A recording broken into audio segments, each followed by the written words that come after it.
আসসালামু আলাইকুম ওয়া রাহমাতুল্লাহি ওয়া বারাকাতুহু। আলহামদুলিল্লাহি রাব্বিল আলামিন ওয়াসসালাতু ওয়াসসালামু আলা আশরাফিল আমবিয়া ওয়াল মুরসালিন ওয়া আলা আলিহি ওয়া সাহবিহি আজমাইন। বিশ্বের যে যেখান থেকে অনুষ্ঠান দেখছেন তাদেরকে স্বাগত জানাচ্ছি আজকের মাসলা মাসাইল অনুষ্ঠানে। প্রিয় শ্রোতা ভাই বোনেরা, দর্শক ভাই বোনেরা, আমাদের সামনে আজকের মাসলা মাসাইল অনুষ্ঠানে প্রশ্নের জবাব দেওয়ার জন্য উপস্থিত হয়েছেন প্রখ্যাত আলেমে দ্বীন, পিস টিভির জনাব স্পিকার এবং ইস্ট লন্ডন মসজিদের মোহতারাম ইমাম এবং খতিব শেখ আব্দুল কাইয়ুম। তাকে আজকের অনুষ্ঠানের পক্ষ থেকে আমরা স্বাগত জানাচ্ছি। আসসালামু আলাইকুম শেখ। ওয়ালাইকুম আসসালাম রাহমাতুল্লাহি ওয়া বারাকাতুহু। প্রিয় দর্শক মণ্ডলী, আপনারা জানেন আমরা পবিত্র হজের মৌসুম পার করছি। তো এই মুহূর্তে আমরা যারা হজে যেতে পারিনি তারা ঘরে বসে হজের সময় কি আমল করতে পারি, সেই প্রশ্নটির মাধ্যমে আজকের অনুষ্ঠান শুরু করবো ইনশাআল্লাহ। আমি অনুরোধ করছি মোহতারাম শেখকে হজের সময় আমরা কি আমল করতে পারি ঘরে বসে আমাদেরকে জন্য একটু বলেন। আলহামদুলিল্লাহি রাব্বিল আলামিন ওয়াসসালাতু ওয়াসসালামু আলা আশরাফিল আমবিয়া ওয়া সাইয়্যিদিল মুরসালিন নবিয়িনা মুহাম্মদ ওয়া আলা আলিহি ওয়া আসহাবিহি আজমাইন। আলহামদুলিল্লাহ, অত্যন্ত মোবারক সময় আমরা এখন অতিক্রম করছি। জিলহজ মাসের এই দিনগুলো পয়লা জিলহজ থেকে শুরু করে 10 তারিখ পর্যন্ত এই প্রথম 10টি দিন অত্যন্ত ফজিলতের। হাদিস শরীফে এসেছে, রাসূলুল্লাহ সাল্লাল্লাহু আলাইহি ওয়াসাল্লাম ইরশাদ করেছেন যে এই 10 দিনের আমলকে, নেক আমলকে আল্লাহ তাআলা এত পছন্দ করেন, অন্য সময়ের যে কোনো আমল থেকে আল্লাহর কাছে অনেক বেশি প্রিয় এই কয়েকটি দিনের আমল। সাহাবা কেরাম জিজ্ঞেস করলেন, ইয়া রাসূলুল্লাহ, তাহলে যারা এমনকি জিহাদের মতো আমলে যায় অন্য সময়ে, তার চেয়েও কি বেশি এই সময়ের আমলটা আল্লাহর কাছে বেশি পছন্দনীয়? তিনি বলেন, হ্যাঁ, অন্য সময় জিহাদে গেলেও যে সওয়াব পেয়ে যান তার চেয়ে অনেক বেশি এই 10টি দিনের আমলের মধ্যে আছে। তবে কেউ যদি এমন জিহাদে যায় যে আল্লাহর রাস্তায় জান এবং মাল নিয়ে কোরবান করতে গিয়েছেন আর কোনোটা নিয়েই ফেরত আসেননি, অর্থাৎ তিনি শাহাদাত অর্জন করেছেন, ওই আমল ছাড়া বাকি সব আমল সারা বছরের অন্য আমলের তুলনায় এই 10 দিনের আমল অনেক বেশি আল্লাহ তাআলার কাছে পছন্দনীয়। তো কেউ কেউ হয়তো বলবেন, তাহলে রমাদানের আমলের থেকে বেশি পছন্দনীয়? রমাদানের এক মাসের আমলের একটি আলাদা মর্যাদা আছে। 10টি দিনের স্লট আবার এই জিলহজ মাসে তার একটি আলাদা মর্যাদা আছে। আমরা একটার সঙ্গে আরেকটাকে কম্পেয়ার না করে বরঞ্চ 10 দিনের স্লট কিন্তু আর কোনোটা এভাবে আল্লাহ তাআলা দেননি যেভাবে এই 10টি দিনকে জিলহজ মাসে নিয়েছেন। যদিও রমাদানের শেষ 10 দিনের আলাদা বৈশিষ্ট্য আছে লাইলাতুল কদর হওয়ার কারণে। আসল কথা হচ্ছে যে আল্লাহ তাআলা আমাদেরকে চান যে টাইম টু টাইম একদম বেশ কিছু উৎসাহিত করার জন্য সুযোগ কাজে লাগাতে। আমরা সারা বছর যে আমল করার চেষ্টা করি, এই চেষ্টাটা আসলে আমাদেরকে সঠিক জায়গায় নিতে অনেক সময় আমরা পৌঁছতে পারবো না। আসলে আল্লাহ তাআলা বুঝেন আমাদের অনেক দুর্বলতা আছে, আমরা অনেক অলস, আমরা গাফেল। এই জন্য কোনো সময় তিনি ফজিলতের সময় এক্সট্রা ফজিলত দিয়ে বরাদ্দ করে দিয়েছেন, যাতে আমরা ওই সুযোগটা কাজে লাগিয়ে আমাদের আমল নামায় নেক আমলের পরিমাণটিকে অনেক হাই করে ফেলতে পারি। এটা আল্লাহ তাআলার কত মেহেরবানি আমাদের প্রতি। 2 নম্বর হচ্ছে যে এই সময় যখন হাজিরা সাহেবানরা হজের মধ্যে গিয়ে এত আমলে ব্যস্ত থাকবেন, তাওয়াফ, সাই, আল্লাহর ঘরে নামাজ, যেখানে 1 রাকাত নামাজে 1 লক্ষ রাকাতে সওয়াব পেয়ে যাবেন। এরপরে মিনা, মুজদালিফা, আরাফাতের হজের এই গুরুত্বপূর্ণ সময়ে কত আমল করবেন। আমরা যেন একদম বঞ্চিত না হয়ে যাই, আল্লাহ তাআলা আমাদেরকে সুযোগ করে দিয়েছেন যে আমরা এই 10টি দিনে বেশ করে যতদূর পারি আমরা চেষ্টা করি। কি আমলটা বেশি করা দরকার? সাধারণত যে আমলগুলো অন্যান্য সময় নফল আমলগুলোকে গুরুত্ব দেওয়া হয়, সেই আমল সর্বশ্রেষ্ঠ হচ্ছে তাহাজ্জুদ। এরপরে হচ্ছে এই সিয়াম, নফল রোজা। এরপরে হচ্ছে কোরআন তেলাওয়াত, দোয়া, ইস্তেগফার। বিশেষ করে এই সময় তাকবীরের আমলটাকে অনেক বেশি করার জন্য সাহাবায়ে কেরামের পক্ষ থেকে আমরা ওনাদের আমলকে দেখতে পাই। যদিও এই তাকবীরটা হচ্ছে আল্লাহু আকবার, আল্লাহু আকবার, লা ইলাহা ইল্লাল্লাহ, আল্লাহু আকবার, আল্লাহু আকবার, লিল্লাহিল হামদ, আমরা শুনে এসেছি, ছোটকাল থেকে আমল করে এসেছি যে ইয়াউম আরাফা, আরাফাতের দিন ফজর থেকে শুরু হবে এবং ঈদের পরে আরো 3 দিন, শেষ দিন 13 তারিখ আসর পর্যন্ত চলবে। কিন্তু আমরা দেখি যে আবু হুরায়রা রাদিয়াল্লাহু আনহু, সাহাবী আব্দুল্লাহ ইবনে উমর রাদিয়াল্লাহু আনহু, ওনারা দুইজনে এই জিলহজ মাসের 1 তারিখ থেকেই আমলটা করতেন। এমনকি অন্যদেরকে স্মরণ করিয়ে দেওয়ার জন্য বাজারে চলে যেতেন এবং একটু উঁচু আওয়াজে পড়তেন গলিতে গলিতে, যাতে করে ওনাদের আওয়াজটা শুনে বাকিরা আমল করতে পারে। এতে বোঝা গেল যে এই তাকবীরটা 9 তারিখ থেকে অত্যন্ত গুরুত্বপূর্ণ। এই জন্য অনেক ইমাম সেটাকে ওয়াজিব বলেছেন। তবে যদি আমরা জিলহজ মাস থেকে ওয়াজিব মনে না করে সুন্নতের দিকে চলে আসি, তাহলে আমরা প্রচুর সওয়াব পেয়ে যাব। এবং তাকবীর পড়ার জন্য অনেক সহজ। আপনি হাঁটতে হাঁটতে পড়তে পারেন, কাজ করতে করতে পড়তে পারেন। এর জন্য ওযু লাগবে না, এর জন্য আপনাকে মানে পয়সা খরচ হবে না। এই যে সুন্দর সুযোগ আছে, 10টি দিন আমরা বেশি করে তাকবীরটা পড়তে থাকি, নামাজের পরে আগে হতে পারে, এছাড়াও যখনই সুযোগ হয় তখনই পড়ি। এটি হচ্ছে জিলহজ মাসের অন্যতম শ্রেষ্ঠ আমল। বিশেষ করে রোজার আমলগুলো সবাই যদি 10 দিন না থাকতে পারি, তাহলে এক কাজ করি, সোমবার বৃহস্পতিবার সপ্তাহে 2 দিন যে স্পেশাল রেকমেন্ডেশন আছে সুন্নত রোজার, সেটাকে আমরা কাজে লাগাই। যে এই 2 দিন রাসূলুল্লাহ সাল্লাল্লাহু আলাইহি ওয়াসাল্লাম রোজার আমল করতেন সারা বছর, এবং তিনি বলতেন যে এই 2 দিনে সপ্তাহের আমল 2 দিনে আল্লাহর কাছে পেশ করা হয়। আমি চাই যে 2 দিন আমার আমল আল্লাহর কাছে পেশ করা হয়, আমি যেন রোজার হালতে থাকি। সেই জন্য সোম বৃহস্পতির রোজা যদি আমরা এখন শুরু করে দিই এবং এটা সারা বছরের প্র্যাকটিস হয়ে যায়, it is a very good idea. এছাড়া 9 তারিখের আরাফাতের যে রোজাটা আছে, ওটা অনেক বেশি গুরুত্বপূর্ণ। সাওম ইয়াউম আরাফা আল্লাহ তাআলার কাছে অনেক বেশি ফজিলতের কারণ হয়ে যাবে। এই আল্লাহ তাআলা সেদিন আরাফাতের ময়দানে হাজীদেরকে, কত হাজীকে আল্লাহ মাফ করে দিবেন, এত বেশি লোককে একসঙ্গে আল্লাহ তাআলা মাফ করেন যে পৃথিবীতে আর কোনোদিন একসঙ্গে এত লোক আল্লাহ তাআলার কাছে জাহান্নাম থেকে মুক্তির স্যাংশন পায় না এই হজের দিনে 9 তারিখে যতটুকুন পায়। সেজন্য ওই দিন আমরা রোজা হালতে থাকি ইনশাআল্লাহ। এবং ওই দিনের সবচেয়ে বেশি জরুরি আমল হলো ওই দোয়াটা, লা ইলাহা ইল্লাল্লাহু ওয়াহদাহু লা শারীকা লাহু লাহুল মুলকু ওয়া লাহুল হামদ ইউহয়ি ওয়া ইউমীতু ওয়া হুয়া আলা কুল্লি শাইইন কাদির। এই আমলটা সমস্ত নবীরা বেশি করে করতেন। এই আমলটা ইয়াউম আরাফাতের আমল। আরাফাতে হাজিরা যখন আসেন তারা যেরকম ভাবে বলবেন, আমরাও যারা বাইরে আসি তারাও এই আমলটা করতে পারি। এই কয়েকটা আমল হচ্ছে আমাদের জিলহজ মাসের আমল। এরপরে আরাফাত দিন থেকে তাকবীর শুরু হবে, ঈদের দিন কন্টিনিউ করবে। ঈদের পরে 13 তারিখ পর্যন্ত জিলহজ মাসের আসর পর্যন্ত প্রত্যেক নামাজের পরে কমপক্ষে 3 বার পড়াটা সুন্নত, কমপক্ষে 1 বার পড়া ওয়াজিব, আর এর চেয়ে বেশি পড়া নফল এবং খুব বেশি সওয়াবের কারণ হয়। কারণ আল্লাহ তাআলা বলেছেন আযকুরুল্লাহ ফি আইয়ামি মাদুদাত, আবার বলেছেন আযকুরুল্লাহ ফি আইয়ামি মালুমাত। এই যে একটা দ্বারা বোঝানো হয়েছে ঈদের পরের দিনগুলো, ঈদের দিন থেকে শুরু করে, আর বাকিটার দ্বারা ঈদের আগের গুলোকে কভার করেছে। তো এই জন্য শুধুমাত্র নামাজের পরে পড়তে হয়, এটা আরেকটি ধারণা আমাদের সমাজে আছে যে নামাজ শেষ হয়ে গেলে আল্লাহু আকবার আল্লাহু আকবার লা ইলাহা ইল্লাল্লাহ আল্লাহু আকবার আল্লাহু আকবার ওয়া লিল্লাহিল হামদ এটা পড়তে হয়। আসলে নামাজের পরে পড়াটা ভেরি এসেনশিয়াল, যেটাকে কোন কোন ইমাম ওয়াজিব বলেছেন। কিন্তু নামাজের আগে পরে এই সমস্ত দিনগুলোর মধ্যে বেশি বেশি করে আমল করা, আইয়ামে তাশরিকের আমল যেটা আছে, ঈদের পরে 3 দিনকে আইয়ামে তাশরিক বলা হয়। এই 3 দিনের আমলের মধ্যে উপলক্ষে তিনি বলেছেন আইয়ামু আকলিন ওয়া যিকরিন ওয়া শুকর, অথবা কোন কোন আছে আইয়ামু আকলিন ওয়া শুরবিন ওয়া যিকর। যে এই তোমরা এই কয়েকটি দিন হচ্ছে ঈদের দিন এবং পরের দিনগুলো হচ্ছে খাওয়া পড়ার দিন। কারণ এই 3 দিন 4 দিন ঈদের দিন, তারপরে 3 দিন রোজা রাখা হারাম, এই জন্য খেতে হবে, খাওয়া মাস্ট। এবং আল্লাহর শুকর আদায় করা যে আল্লাহ তাআলা আমাদেরকে নিয়ামত দিয়েছেন, কোরবানির ব্যবস্থা করে দিয়েছেন, তারপরে আমরা খাওয়া দাওয়া করব, রোজা রাখবো না, আর আল্লাহকে জিকির করব, আল্লাহকে ডাকবো, আল্লাহর ইবাদতে আমরা একটু সময় দেব। এই জন্য আইয়ামে তাশরিকে আমরা যখন ঈদ উদযাপন করি, ঈদের কথা চলে আসে যে আমরা তো ঈদের আনন্দ করি আর ঈদের নামাজ পড়ি। তো লোকেরা মনে করে যে ঈদের নামাজ আর আনন্দ এই দুইটাই। আসলে এই খাওয়া দাওয়া 4 দিন নিষেধ, আনন্দ করার জন্য, আত্মীয় স্বজনকে খাওয়া দাওয়া করানোর জন্য, দাওয়াত দেওয়ার জন্য, আসা যাওয়া করার জন্য।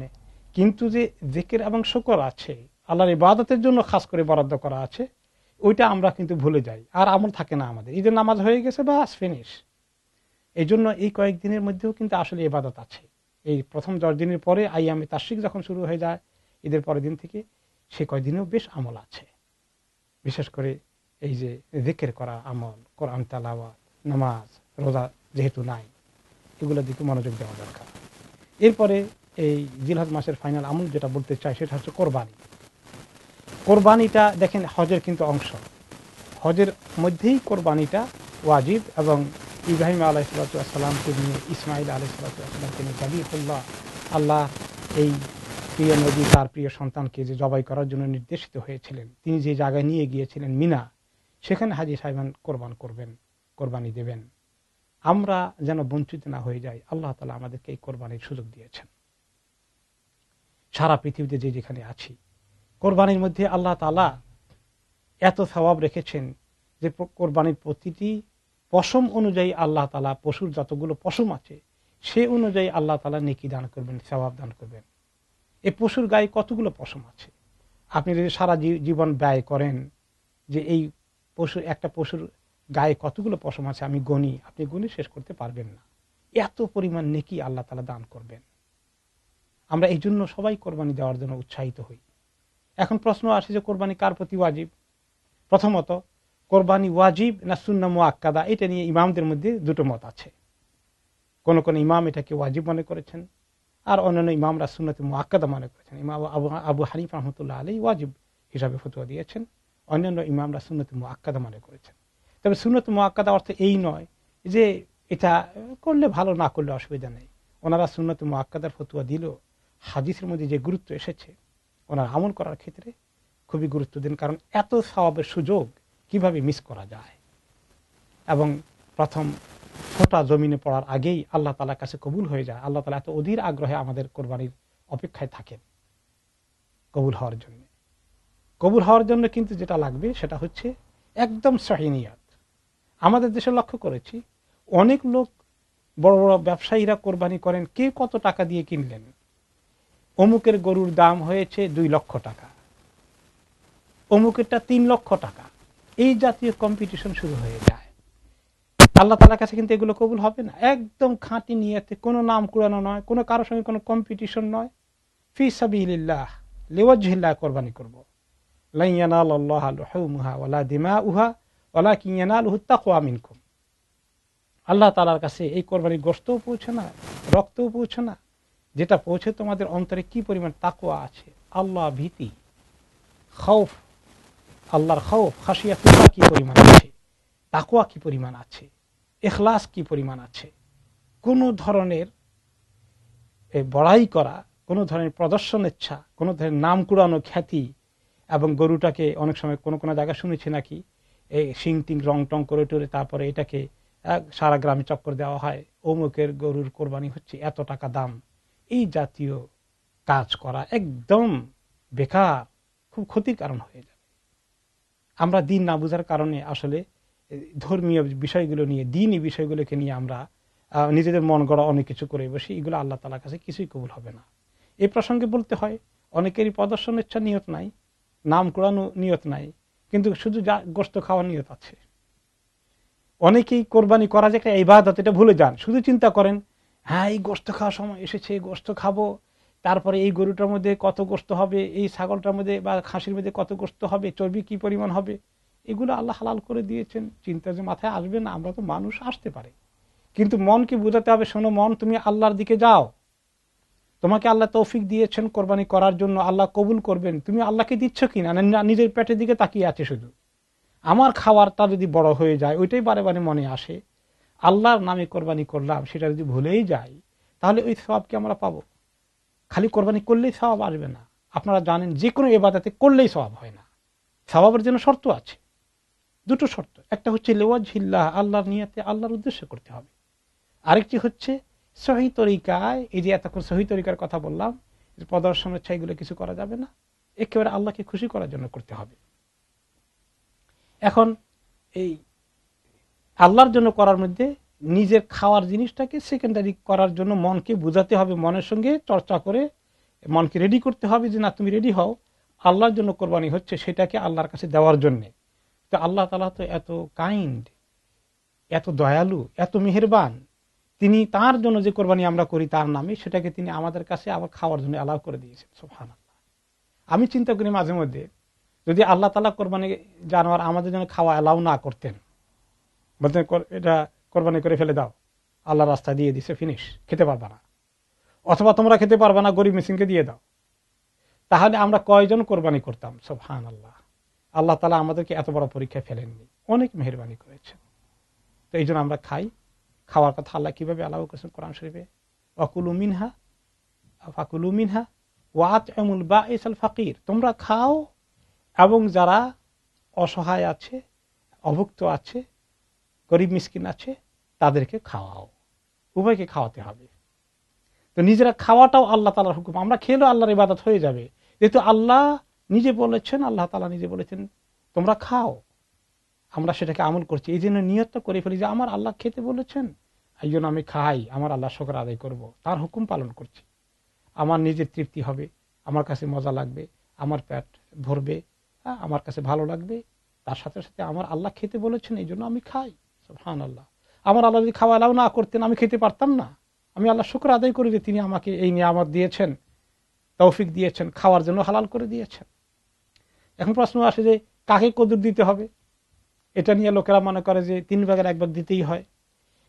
এখানে অনেক ওলামায়ে কেরাম রেকমেন্ডেশন করেছেন, এটা ভালো, কমপক্ষে 3 ভাগের 1 ভাগ গরিব মিসকিনকে দেওয়া আর 2 ভাগ নিজের জন্য রাখা। আবার কেউ কেউ বলেছেন এই 3 ভাগে 2 ভাগ করে 1 ভাগ গরিব মিসকিনকে দেওয়া, আরেক ভাগ অন্যদেরকে বিতরণ করা, আর 1 ভাগ নিজের জন্য রাখা। এগুলো ভালো রেকমেন্ডেশন, যেটাই নেন।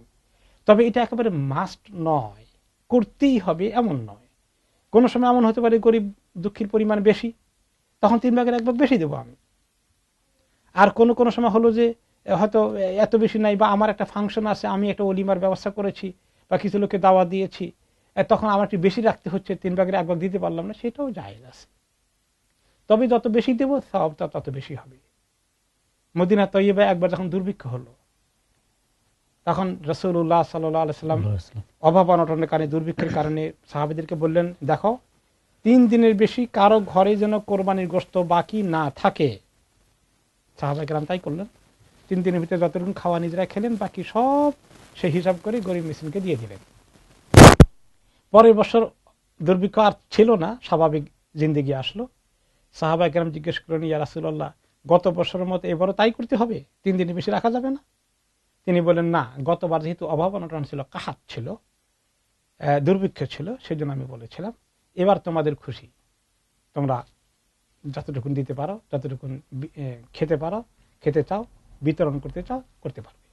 এই জন্য এটা একটা ভেরি জেনারেল রেখে দেওয়া হয়েছে, ফিক্স করে দেওয়া হয়নি। তবে 3 ভাগের 1 ভাগকে মিনিমাম দেওয়াটাকে অনেকেই পছন্দ করেন, সেটা কমপক্ষে এতটুকুন করা অত্যন্ত ভালো আমল।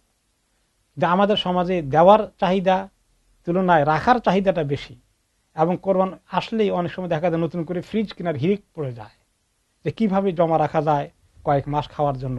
দেওয়ার চাহিদাটা কম। আমরা জানি সারাটি বছর গরিবরা অপেক্ষা থাকে 1 কেজি গোশত কিনা, 1 কিলোগ্রাম গোশত কিনা তাদের জন্য 6 মাসেও হয়তো অনেকের জন্য সম্ভব হয় না। এবং কিনলেও আধা কেজি 1 কেজি যদি কিনেও, তাহলে এটাকে তারা কত 1 টুকরা 2 টুকরা খেতে হয়। একটু তৃপ্তি মতো গোশত যে খাবো পেট ভরে, তারা কোনোদিন খেতে পারে না। একমাত্র অপেক্ষায় থাকে বছরে একবার কোরবানির ঈদ আসবে, তখন তারা খাবে। এই জন্য একটু বেশি করে দেওয়ার মধ্যে যে আল্লাহ তাআলা কত পছন্দ করবেন। যারা বেশি করে দিবেন তাদের সওয়াব, আর যারা বেশি করে খাওয়ার জন্য রাখবেন তাদের সওয়াব কি সমান হবে? কাল্লা, কখনো নয়। যারা দেওয়ার জন্য জেনারাস, উদার, বেশি করে দেবেন, তাদের সওয়াবটা অবশ্যই অনেক বেশি হবে। এখন আসে যে তাদের কোরবানি কাদের প্রতি ওয়াজিব হয়। এটা 1 নম্বরে হচ্ছে ওয়াজিব বলেছেন ইমাম আবু হানিফা রাহমাতুল্লাহ আলাইহি, বাকি আইমায়ে কেরাম বলেছেন সুন্নাতে মুআক্কাদা। কিন্তু আসলে দেওয়ার ক্ষেত্রে উভয়ই একমত যে দেওয়াটা খুবই দরকার, খুবই ফায়দা। শুধু টার্মিনোলজি, পরিভাষাটা কি বলা হবে, ওয়াজিব বলা হবে না সুন্নাতে মুআক্কাদা বলা হবে, এটা জাস্ট একটু টার্মিনোলজির ম্যাটার। কিন্তু স্পিরিটের ক্ষেত্রে, দেওয়ার ক্ষেত্রে দেওয়া উচিত, দেওয়ার মধ্যে কত সওয়াব আছে, এটা সবাই একমত। এখন যদি ওয়াজিব মনে করেন টার্মিনোলজি, যে না দিলে গুনাহ হবে, তাহলে সেটার পরিমাণটা কতটুকু? সেটার এতটুকুন সম্পদ থাকা দরকার যতটুকুন সম্পদ থাকলে আমরা সাহিবে নিসাব মনে করি। সাহিবে নিসাব, যার উপরে যাকাত ফরজ হয়ে যায়। তবে যাকাত ফরজ হওয়ার জন্য হঠাৎ করে সম্পদ হয়ে গেলে আজকেই যাকাত ফরজ হয় না। আপনি মোটামুটি একটা মিনিমাম পর্যায়ে সম্পদ আপনার কাছে যদি বেশ কিছুদিন থাকে, বছর ঘুরে আসলে, তারপরেও যদি আপনার কাছে ওই পরিমাণ সম্পদ বা তার চেয়ে বাড়ে, এর নিচে না নামে, তাহলে আর যাকাত ফরজ হয় না। এই জন্য বৎসরের জন্য শর্ত আছে যাকাত, হাউলের শর্ত, বৎসরের শর্ত। কিন্তু কোরবানির জন্য বৎসরের কোনো শর্ত নাই। কেউ যদি এমন হয়ে যায় যে এই মাসে হঠাৎ করে উনি মাশাআল্লাহ গুড অ্যামাউন্টের মালিক হয়েছেন, এর আগে ওনার তেমন কোনো নেশাব পূর্ণ হয়নি, জাস্ট হাতে এসেছে, তাহলে ওনার উপরে তাৎক্ষণিকভাবে ওয়াজিব হয়ে গেছে। 1 বছর আগে মাল এসেছে, 6 মাস আগে এসেছে, এমন গুনতে হবে না। এটা হলো শুধুমাত্র পার্থক্য। তো এখন নেশাবের পরিমাণ কখন হয়? 7.5 তোলা সোনা কিনা যায় এই পরিমাণ টাকা, অথবা 52.5 তোলা চাঁদি বা রূপা খরিদ করা যায় সেই পরিমাণ টাকা। এটা সোনার দাম এবং রূপার দাম মার্কেটে কিন্তু ভ্যারি করে। এখন আজকালকার কত এক্স্যাক্টলি রেট আমার জানা নাই। তো আমি রোজার ওদিকে আমরা বোধহয় হিসাব করেছিলাম ব্রিটিশ পাউন্ডে সামথিং 300 কত পাউন্ড হলে নাকি 400 কত পাউন্ড হলে বোধহয় আপনার যাকাত ফরজ হওয়ার জন্য সাহেব নিসাব হয়ে যায়। সেটা বাংলাদেশি টাকায় বোধহয় 1050 টাকার মতো হতে পারে, আমার মনে হচ্ছে, বা একটু কম, 40 থেকে 50,000 টাকা। এই পরিমাণ টাকা কারো কাছে যদি সেভ থাকে, তার নিজের খরচপত্র পরে তার হাতে জমা থাকে, তাহলে তার কোরবানি দেওয়া উচিত। এটাই হলো এই কোরবানি কার প্রতি ওয়াজিব বা সুন্নাত মুআক্কাদা। সাহাবায়ে কেরামরা আবার অনেক সময় যারা নিজে আর্ন করতেন তাদের উপরে ওনারা নিজেরা কোরবানি দিতেন, বাকি কারো নামে অনেক সময় দিতেন না। নবী করিম সাল্লাল্লাহু আলাইহি সাল্লাম 2টা ছাগল কোরবানি দিয়েছেন। একটা দিয়েছেন আল্লাহুম্মা হাদা আন মুহাম্মদ ওয়া আলি মুহাম্মদ, যে আল্লাহ এই যে শিপ বা ভেড়া দুম্বা জবাই করলাম, এটা কোরবানি দিলাম আমার পক্ষ থেকে, মুহাম্মাদের পক্ষ থেকে এবং মুহাম্মাদের পরিবারের পক্ষ থেকে। নামটা ওনার নিয়েছেন, কিন্তু পরিবারের কারো নাম নেই, সবাইকে অ্যাড করে দিয়েছেন। আবার আরেক সময় যখন 2টা দিয়েছেন, আরেকটা দিয়েছেন গোটা উম্মতের পক্ষ থেকে, যারা কোরবানি করবে না তাদের পক্ষ থেকে। এখন আমরা যদি বাড়িওয়ালা, যিনি মেইন মালিক, যার উপর যিনি উপার্জনক্ষম ব্যক্তি, তিনি যদি একটা দিয়ে দেন আর বাকি কেউ উপার্জন না করেন, তাহলে তিনি যদি 1 শরীক গরু দেন অথবা তিনি যদি একটা ছাগল ভেড়া দেন, তিনি বলে দিবেন যে ওনার নামটা উচ্চারণ করবেন, আর বাকিদেরকে তিনি সওয়াবের মধ্যে ঢুকাই দিবেন যে আল্লাহ আমার নাম দিলাম, কিন্তু পরিবারের সবাইকে সওয়াবের মধ্যে ঢুকাইতে চাই, দিতে পারেন সেটা। এখন কোন কোন হাদিস আবার আছে যে সাহাবীরা যখন দেখলেন যে ওনাদের অবস্থা একটু আরো ভালো হয়েছে, রাসূলুল্লাহ সাল্লাল্লাহু আলাইহি ওয়াসাল্লামের পরে, ওনার ইন্তেকালের পরে সাহাবারা যখন একটু ধনী হয়ে গেলেন, কোন কোন পরিবারের পক্ষ থেকে 1টা 2টা 3টা একাধিক কোরবানি দিচ্ছেন, তখন কোন কোন সাহাবী মন্তব্য করেছেন, দেখো আমরা নবী করিম সাল্লাল্লাহু আলাইহি ওয়াসাল্লামের জামানায় প্রত্যেক বাড়ির পক্ষ থেকে, প্রত্যেক ঘরের পক্ষ থেকে, এক একটা সংসারের পক্ষ থেকে 1টা কোরবানি দিয়েছি। তোমরা এখন যা শুরু করে দিয়েছো, এক এক বাড়ি থেকে, এক এক ঘর থেকে 4টা 5টা কোরবানি অনেকগুলো দিচ্ছ, এটা একটা মনে হয় যেন তোমাদের মধ্যে একটা কেমন একটা কম্পিটিশন শুরু হয়ে গেছে। তো এখান থেকে কেউ কেউ আবার শাব্দিক ভাবে নেন যে এক বাড়ি এক ঘরে যে কয়েকজন বসবাস করে একজনে দিলে হয়ে যাবে, আর কারো দেওয়া ঠিক না। আসলে এই কথাটা কিন্তু আসলে ঠিক নয়। সাহাবায়ে কেরাম বলেছেন সতর্ক করার জন্য, কেউ যদি নাম করানোর জন্য বলে যে অমুকে দেখো 3টা গরু কোরবানি দিয়েছে, 4টা খাসি দিয়েছে, এরকম যদি কারো উদ্দেশ্য থাকে আর গোশত খাওয়ার এরকম প্রতিযোগিতায় লিপ্ত হওয়ার জন্য অনেকগুলো দেয়, তাহলে এটা না করা ভালো। কিন্তু যদি ইখলাসের সাথে বেশি করে দেয়, যে অনেককে বিতরণ করা যাবে আলহামদুলিল্লাহ, কোন নাম করানোর উদ্দেশ্য নয়, তাহলে এখানে আপত্তি করার কিছু নেই। তাছাড়া পরিবারে যদি একাধিক ব্যক্তি উপার্জনক্ষম থাকেন এবং প্রত্যেকেরই সেভিংস থাকে, তাহলে তো প্রত্যেকটি সেভিংওয়ালা প্রত্যেকের উপরে ওয়াজিব হয়ে যায় বা সুন্নাত মুআক্কাদা আমল করা উচিত। এই জন্য নিষেধ করার কোনো প্রশ্ন আসে না। একাধিক ব্যক্তির কোরবানি যদি করার মতো সেভিংস থাকে, আর্নিং থাকে, উপার্জন থাকে, তাহলে একাধিক ব্যক্তিরই কোরবানি করা উচিত। প্রসঙ্গত একটা প্রশ্ন আসে সেখানে, সেটা যে নাম আপনি যে বললেন যে একজনের নাম দিয়ে সবার নাম এখানে অ্যাড করা যাবে, আমরা দেখছি যে অনেকে একাধিক নামে দেন, কিন্তু নিজের নামে, নিজের বাবার নামে না দিয়ে রাসূল সাল্লাল্লাহু আলাইহি ওয়াসাল্লামের নামে একটা দেন। এটা প্রসঙ্গত আলোচনা করা দরকার যে এটা ঠিক আছে কিনা। জি, থ্যাংক ইউ।